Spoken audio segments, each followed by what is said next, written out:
Double barrel shotgun, Super Bowl edition, man. We're going to break down what's going to go on the big game. We're not talking about any sort of balls, in this case, deflated balls, grabbing them, whatever it may be. We're just talking about the game itself. Eve, what you got to say? Man, it sounds like we're going to get a physical done. Well, heck, it's been like that these days, man. Trust me. Let's go. Let's do this.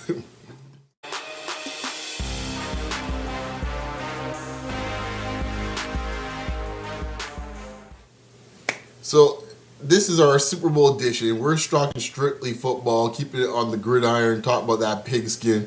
We're not getting to all the other stuff, as I mentioned in the intro, what's going on and who's not talking to whom and stuff like that. This is all about football. So if you're a football fan like we are, get in tune with this. Get in tune with this because we're about to get into this, man. So Eve, man, we talked before the show. We're gonna break this down by matchups and see who you like on each side of the matchup, man. So. I mean, Super Bowl 49, I think this is now. It is. In Arizona.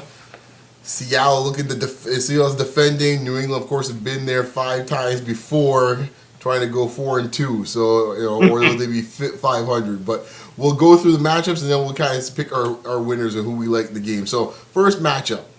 Let's see. I think this is the marquee matchup in this case here. New England's offense versus Seattle's defense. Just get cut right to the chase. I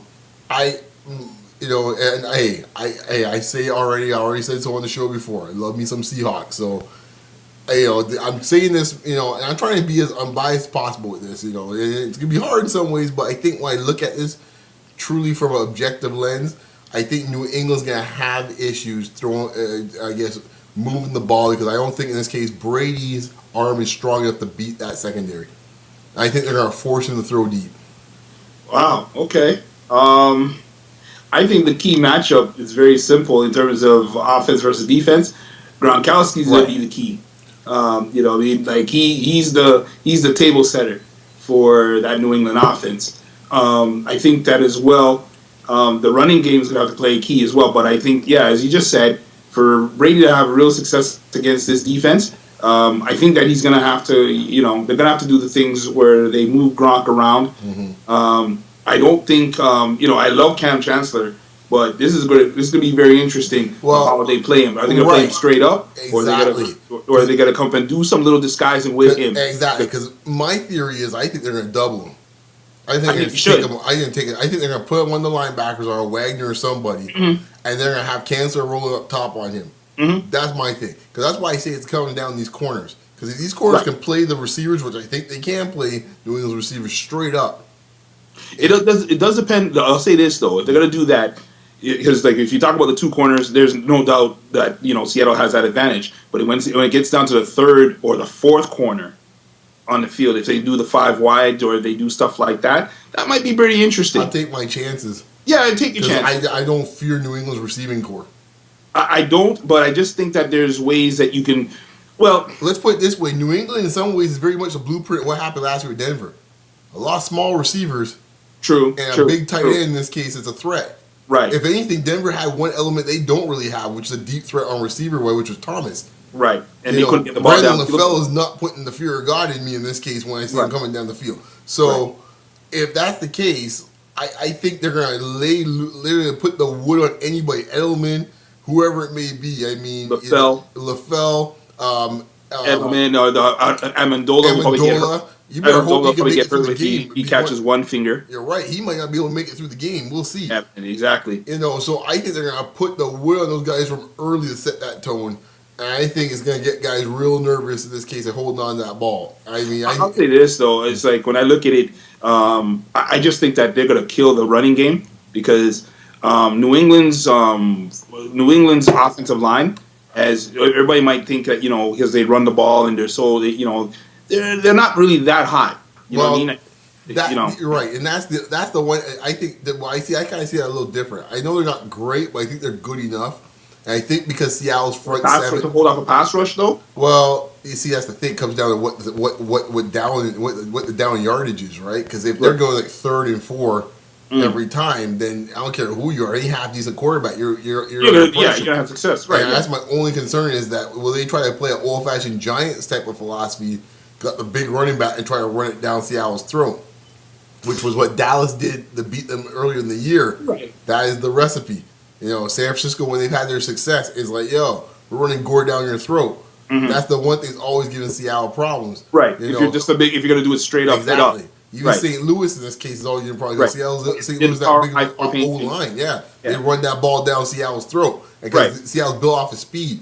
Right. And if they can't get you in long down situation, I think this game is so predicated on if one team gets a double-digit lead.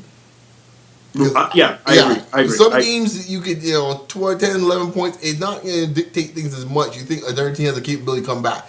Right. I think these are one of these games where it could get ugly quickly if someone's down 2 touchdowns. I think so. I agree with you on that one. My thing is that Seattle, I think what I heard that they were only 20th when it came to sacks this year, which is which is really not good. No, and I think one of the problems they had. Yeah, they if you don't got that pass rush, I always think that in order for you to come up and really be a very dominant defense, you got to come up and be able to drop guys. Like, you got to be able to sack guys. Your team has to show that.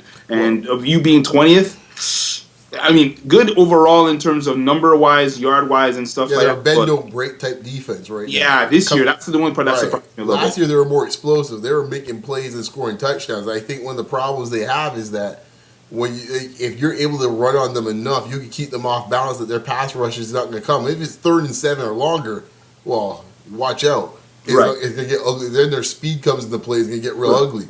So that's what Brady and crew has to do to keep out of that situation. Right. I'm not sure if they're going to be able to do so throughout the game. Mm-hmm. And I think that is also dictated on what Seattle does on offense. So, I don't know. That's why I see it. So, let's flip the script now. Let's go the other way now. Seattle on offense, New England on defense. This is intriguing because, I've heard a lot of people say a few things about how the corners for New England are going to have their way with the receivers of Seattle. And it would. If you're talking about name-wise, recognition-wise, yes. However, if I can interrupt, it's very simple. Marshawn Lynch is the key. Well, that's my point, yeah. Because what I saw and what I've seen all year with New England is their pass rush, their run defense has been suspect. What? Has been suspect? If I'm Pete Carroll all week, I'm just showing these boys what Baltimore did. That's all you have to do. And even Indianapolis was running the ball pretty good in the first half before the game got away from them. Exactly it. So to your point, I hope this time around they take off the reins when it comes to Wilson and get that pistol moving quicker. Because that's the only key. I think that's really it. Because if he tries to play a very static game like he played against Green Bay, they'll be down 21 real soon. Well, I'll tell you my theory on that, why I think they did that. And I think this is one of these things where sometimes you get in your own head and you outsmart yourself. Mm-hmm. Green Bay's front 7 has a lot of speed. Mm-hmm. Right? You're fearing Clay Matthews and you got Peppers, so you got guys that can make plays in space and stuff. And I think they're nervous about that. And it's one of these things where it's like, do what you do best. Well, that's simple. And then figure out if they do stop it. Right. New England doesn't have that same type of speed in the front 7 as Green Bay, I don't think. But you got to also say this, though. Mm-hmm. Belichick, for all his craziness and his cheating ways, one thing that he does do, though, he always takes away what you try to do best. And he's like, okay, we're going to dare you to beat us with the thing that we're taking away. So I'm expecting a pretty good game plan, especially got 2 weeks. Yeah. I don't think that he tries to overcomplicate things. And I think that especially, I think you're going to be seeing a lot of more, because they run the pistol, all right, they're going to be playing a lot of they're probably going to be playing a lot of 4-2-5 guys, you know what I mean? Mm. So you're going to be seeing that a lot of the corners being more towards the line. They're not going to be back 20 yards. They'll be coming in the box, because that type of offense, you basically run 4 down linemen, 2 linebackers, and you bring the DBs up. So if you bring them up, close to the line of scrimmage. And I'm sorry, but Seattle's wide receivers, unless they, every now and then, because of the way Wilson does his little things, maybe a guy might be able to beat a guy deep every now and then, but I don't know if they can do it consistently, though. True, but I think there's a couple of areas where I think Seattle's offense has the advantage. As you said before, Marshawn Lynch in that running game. Mm-hmm. I think the key guy to watch actually this entire game is Vince Wilfork. If they're able to move but he's had a horrible season this year. Yeah, right. If they're able to kind of just dominate him, I think that sets the tone for that whole front. For sure. So I think that's the key thing. But also on the offense, I think you got to watch Wilson, the other Wilson. The tight end. And I think there's an opportunity for Seattle to attack that. Yeah, for sure. And I think that's where they'll be looking to go at first. So if they do a lot of rollouts,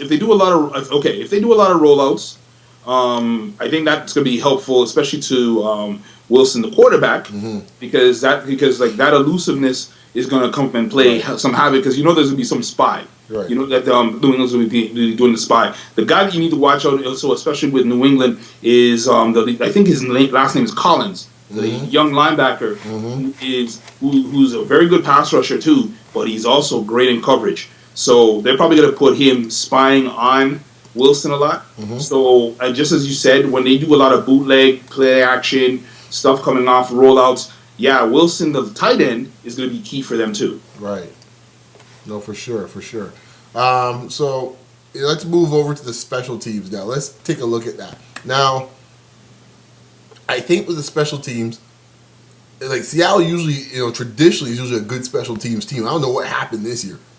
Like, special teams for Seattle has been let's say it's been erratic. Let's put it that way. Even though the special teams is what saved their bacon last week a lot of ways. So I bet you Baldwin's going to do something stupid again, like fumble the ball, not calling a fair catch when you should. There's been, what we always say, it's so true. A special teams play always comes back to the Super Bowl to kind of bite someone in the butt. Most definitely. And it's been so apparent in these playoffs where you've seen special teams cost games in this case. We saw it there with Carolina. We saw it there, almost cost Seattle a game. And a couple other ones I can think of off the top of my head. I think Dallas had a situation where it's like they kind of put them behind 8 ball. I think, I think in this case, Seattle, I think for some reason, Seattle one of those type of teams I think plays big at the moment. I think the special teams will be all right. I still give the edge to New England. I think there's a little more sound. But I think Seattle has more big playability with their special teams in my mind. Yeah, I agree with you on that. Like, I mean, that's the thing is it's almost like you kind of look at it. It's tough because I mean, they can come up and actually set up things for them, but then there's other times they can kill them. I think sometimes these guys, like, I mean, again, I look at Doug Baldwin. He seems to have these brain cramps. Yeah. There's and also I think this is where the depthness of Seattle has been affected this year from last. Well, the Richardson injury was huge. Yeah, man. Because remember last year they had some quality punt returning guys, and they had some really good special team guys. But for some reason, those guys are not there this year. Or one of them got in a fight, so that's the reason why. So again, one of them got in a fight with the quarterback and everybody else. So that's why he. Just saying. There's a whole big story. There's more stuff on that came out recently, but that's not the show. That's not the show. Right. But we're focusing on the game. But at special teams, I'm going to say New England's more sound in that regard because they don't butcher and they don't put their teams into play. But Seattle probably does have a little bit of an edge because they have more of the explosiveness aspect to it. Okay, and I know, so I think we give. I'm not sure we're counting out, but I think edge to New England, the special teams for consistency purposes. Exactly. I think for offense, Seattle's offense versus New England's defense, I would say probably I don't know, a draw in this case at this point. Maybe I think so. I think that's nah. You know what? Because I think Lynch is a beast, man. Like he's Seattle really the edge of offense. Yeah, I'm gonna probably take Seattle again. Okay. And then on the other side in this case here, I kind of like Seattle's defense over New England's offense, man. Well, I'm a defensive guy in heart. Yeah. You know what I mean? But again, I think that there's more things that New England has to do to beat Seattle's defense, and the other way around. So. All right, so let's move to the last piece is coaching. I'll give him his due. I mean, I don't care much for Belichick and stuff like that, but I would give the advantage to him overall. Carroll though is not to be underestimated. Yeah. He has a way of doing the unexpected, which I think probably has been driving Belichick crazy for the last 2 weeks. Because I think some teams, for example, some teams is pretty much, for example, Coughlin, right? You know what he's going to do. And the question is, will they do it better than you? Correct. And in the case of the 2 Super Bowls, they did it better than New England. Right. But you knew that game plan wasn't changing that much. Right. with Seattle, you don't have a clue what you might see. You might see flea flickers before in the first segment. I won't be surprised Seattle throws a flea flicker in the first play. Well, What? remember he's a college guy. Yeah. Yeah, man. So with Yeah. college guys, sometimes you just gotta just We're get your points. bootlegging this sucker right to Super Bowl, okay? Yeah, man. You gotta go in the bag of tricks and say, okay, let's go. Fake punts, fake kicks. You know what I mean? But here's the thing, though, that I actually found a very enlightening today, this week. Belichick basically says that he's been watching Pete Carroll since 1977. Mm-hmm. He says that he's taken some of his principles from back then. Now, when you look at those work, you know what I mean? But here's the funny thing: when you look at Pete Carroll, you think that Pete Carroll was born in he's one of the brothers. You know, the way that he carries on. But he's as old. He's one of the oldest guys. Oh, yeah. In the league. He's been around forever, man. Been around forever. Right. From college, high school, and legendary status in that regard. That Belichick said that as an assistant, he used to watch him. Well, what he did. So that's impressive in itself. Mm-hmm. So the coaching aspect of it, yeah, maybe Belichick is considered as the, quote, genius and mad scientist and stuff like that. But don't underestimate Carroll. Yeah. Like, even though I find Carroll very greasy too, don't get me wrong now. But I think that when you talk about the greasiest of grease, right? Yeah, he got Belichick, man. Yeah. So I mean, yeah, fine. I'll give New England the edge on coaching, but I don't think it's as I don't think it's lopsided. It's not hard because everybody tries to make it out. Exactly. It's going to be a good matchup. So who you like in this game, man? Okay. I do like Seattle. The reason why, a couple reasons actually. Number one, the whole thing about the stuff with the off field. I do respect Brady a great deal. I say Brady got no fear, but the way to come from Mark Brady is to hit him. You don't like the licks. And hit him. He doesn't like the licks. Yeah, man, and he'll complain to the refs. Mm-hmm. He'll complain to everybody. But if just like what the Giants did, if you come after him, you hit him again, you drop him again. He gets up, you hit him again, you drop him. Then after that, he starts getting that little bit of funny feet. You know what I mean? Just like any quarterback. Right. But don't like getting licks. And trust me, he'll be screaming at his offensive line before the night is done. Right. Exactly. So I'm choosing Seattle in this game. Do I think it's going to be a blowout? It wouldn't surprise me because I think that it's been tradition of the history of the Super Bowl when there's big distractions that lead up to it. All right? It's been a proven fact. Distractions mess teams up. Now, I'm not saying, that if they win this game, good for them. But I just have this feeling it's going to be a blow up by at least the third quarter. All right, then. I leaned with you in this case here. True, maybe I got my Seahawks hat on, but I think when I think of the matchup, all I keep thinking of is that this matchup seems eerily familiar to last year. And I just think of like small receivers, an old aging quarterback that can't get the ball down the field like he used to. Correct. I just feel in this case here, Seattle's is ready to pounce. And the thing is, a stationary quarterback. Yes. And that's the other thing, too. Yes. Seattle has more problems with mobile quarterbacks. Just like with anybody. Right, it's true. I mean, they look at their chops and you're standing in one spot all night. Right. So I think that could be a recipe for disaster for New England. Overall, Brady is the one dude for New England I always kind of like to respect. Yeah, I like Revis since he's been over there. Obviously, Revis I like too. But I must admit, I gotta wonder a little bit. He's a Michigan boy, so I always got a little soft spot there for Brady. But this week, I got except for the distractions, I got to question his authenticity when he would have that press conference. I mean, I really, I ain't saying the L word, but boy, he really asked me to make a stretch on that, and I'll just leave it at that. Yeah. I agree with you. I like it around. I'm gonna go so far to give you a score, man. I'm good. I'll put it down here, man. I'm going 41-21 Seattle. Yeah, that's roughly what I had too. Yeah. Yeah, that's not far fetched. I had it like 35-10 personally. At 35-10. So I don't know. I just think that they're gonna run on them, and I think they're not gonna. I think that Seattle's not gonna screw around. No, Seattle's gonna be looking for blood, and I mean, I think Seattle's gonna go. Yeah. I think if Seattle gets on top of it, it's gonna get ugly. I mean, as for the celebrations will not be pretty. Let's put it that way. Well, yeah, Marshawn gets a couple touches, and I think they're gonna try to control the things that are going on with Wilson. I think that if Wilson plays within himself, that's the other thing too. Do you really think Wilson ever had a game as bad as he did 2 weeks ago?